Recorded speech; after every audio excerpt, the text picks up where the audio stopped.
Estamos de volta! E aí, galera, tudo bom? Sejam bem-vindos a mais um vídeo. Depois desse tempo aí que nós passamos sem gravar, porque nós estávamos dando uma reestruturada em todo o formato da nossa fanpage, do nosso site, e também o canal do YouTube não poderia ficar de fora, né? Então, eu apresento a vocês esse novo formato. Nós trabalhamos muito para chegar nesse resultado, que você talvez pode perceber que ao longo dos próximos vídeos ainda vai estar melhorando, né? Mas o nosso objetivo era esse, era procurar o melhor formato possível para atender, mostrar para vocês as nossas aulas, beleza? Então, para comemorar esse nosso retorno, hoje eu trouxe para vocês uma aula sobre análise e interpretação de gráficos com questões do Enem. Eu separei 5 questões do Enem e nós vamos trabalhar essas questões hoje com vocês, beleza? Então, para quem ainda não está acostumado com aulas na internet, a aula na internet ela é interessante porque você pode pausar, voltar, quantas vezes for necessário, né? Até que você possa entender aquilo que foi feito, beleza? Então, além disso, você também tem um recurso de comentar aí embaixo, né? Deixa aí qualquer dúvida nos seus comentários, que eu vou ler o comentário e vou interagir com você, certo? Então, vamos nessa, né? Leitura e interpretação de gráficos. Eu sou Telico Oliveira, professor de matemática, e quero convidar você também a curtir a nossa página, facebook.com/issoeexatas. Vamos começar aqui na nossa primeira questão. A primeira questão vai dizer assim: a suspeita de que haveria uma relação causal entre tabagismo e câncer de pulmão foi levantada pela primeira vez a partir de observações clínicas. Para testar essa possível associação, foram conduzidos inúmeros estudos epidemiológicos.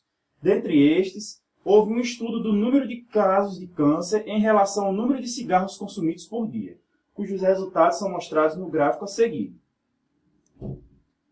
Então, o título do gráfico é Casos de câncer pulmonar, dado o número de cigarros consumidos diariamente, certo? No eixo X, que é o eixo horizontal, né, o eixo deitado, você tem o número de cigarros consumidos diariamente. E no eixo vertical, né, o eixo Y, seriam os casos de câncer pulmonar, beleza? Então, vamos lembrar aí desse gráfico e vamos ver as alternativas agora. De acordo com as informações do gráfico, letra A, o consumo diário de cigarros e o número de casos de câncer de pulmão são grandezas inversamente proporcionais. O consumo diário de cigarros e o número de casos de câncer de pulmão são grandezas que não se relacionam.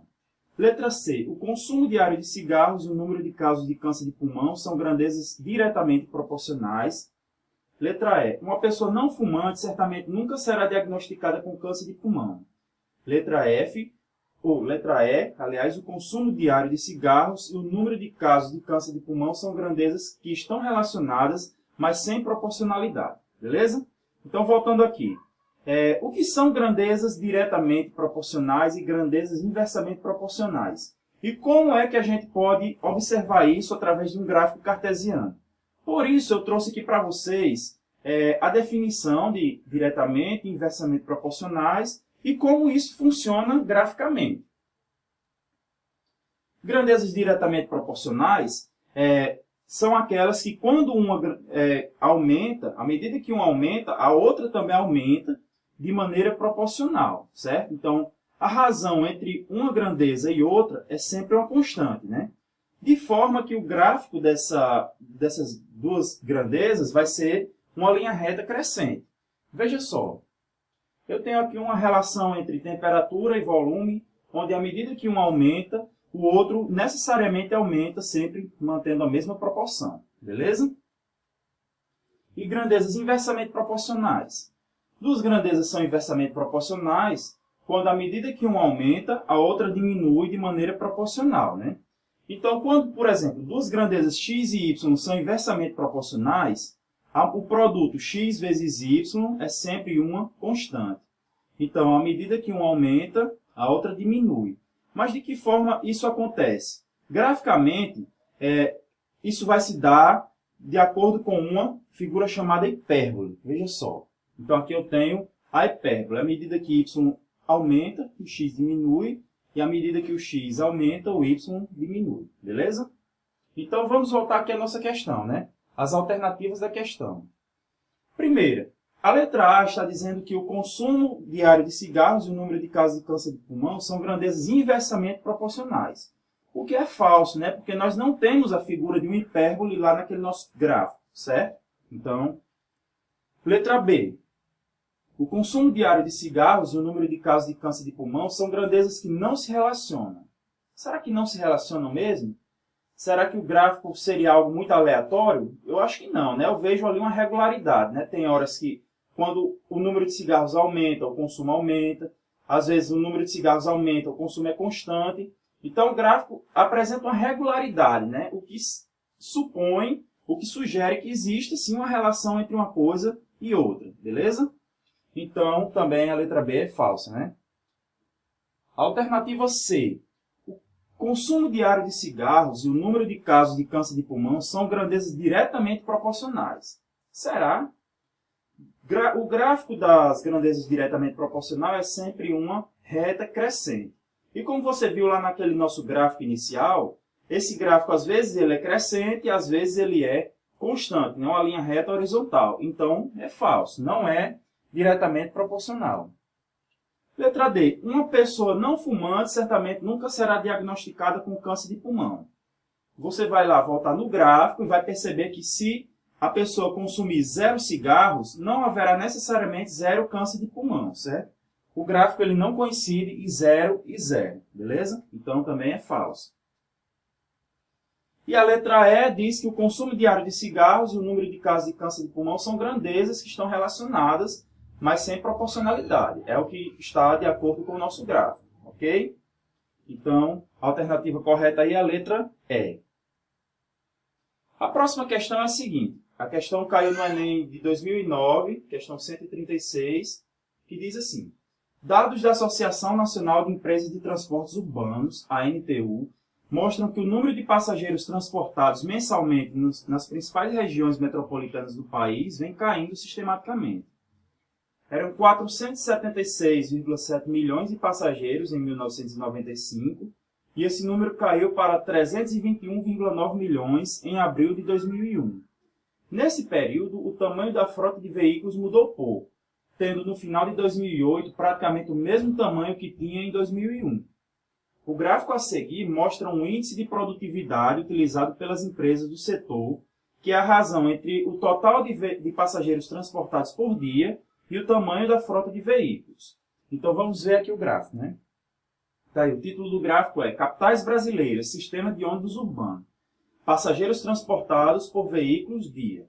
Então no eixo X você tem os meses, né, que vai de outubro de 95 até outubro de 2008, e no eixo Y você vai ter a produtividade. O que é a produtividade? É a razão entre passageiros, o número de passageiros dividido pelo número de veículos. Certo? Então, cada ordenada desse gráfico aí vai representar essa relação entre o número de passageiros e o número de veículos. Beleza?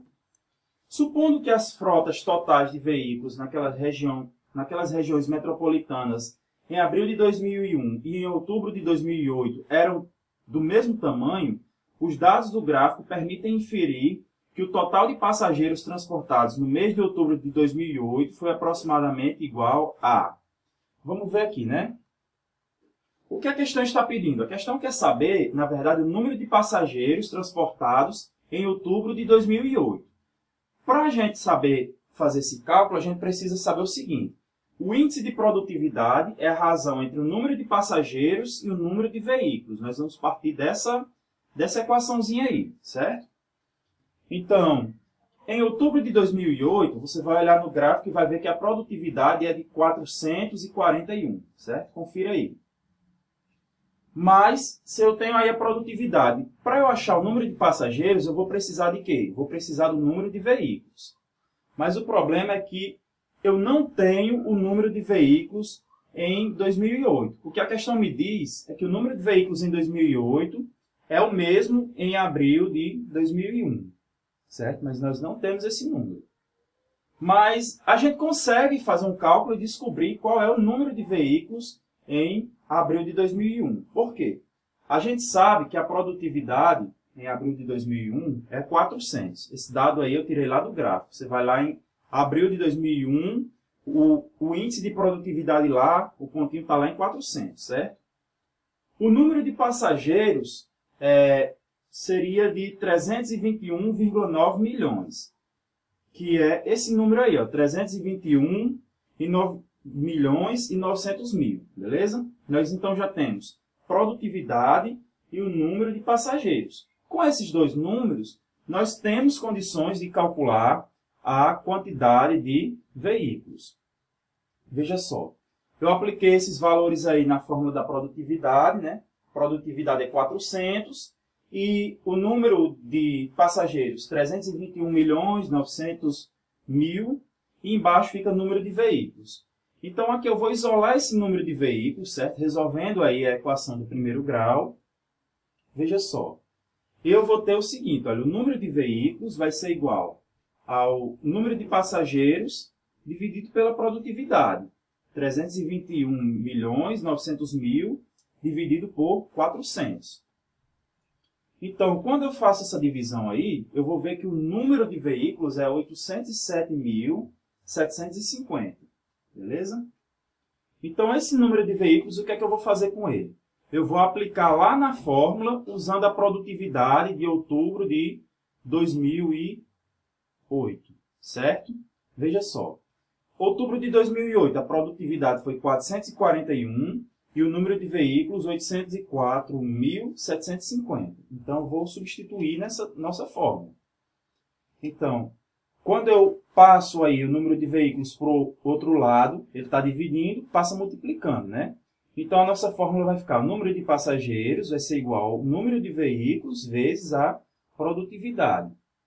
Número de veículos é 804.750, produtividade 441. Você vai fazer aí essa conta, depois que a gente fizer essa conta, a gente vai ver que o número de passageiros é 354.894.750.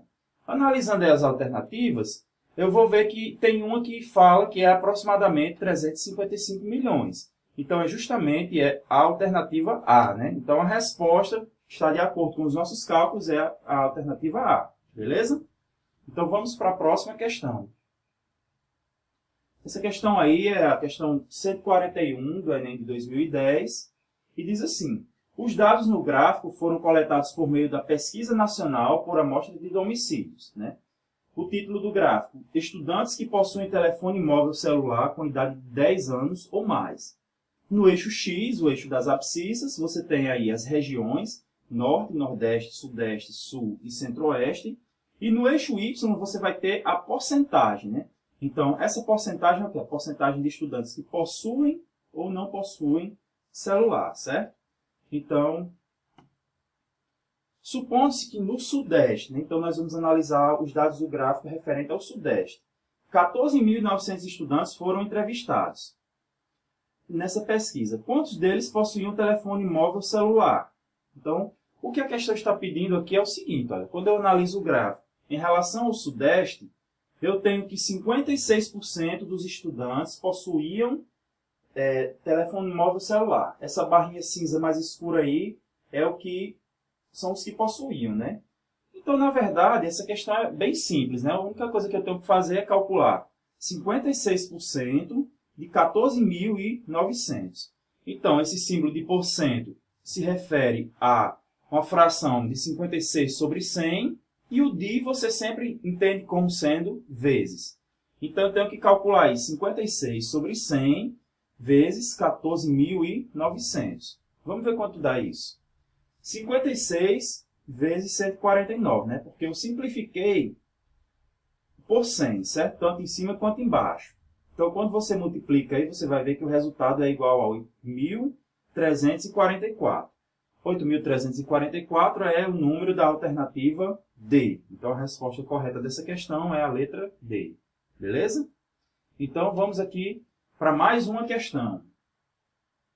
Essa agora do Enem de 2010, questão 145, diz assim: os dados do gráfico seguinte foram gerados a partir de dados escolhidos no conjunto de 6 regiões metropolitanas pelo Departamento Intersindical de Estatística e Estudos Socioeconômicos, DIEESE. Então, qual é o título do gráfico? Taxa de desemprego nas regiões metropolitanas, março de 2010.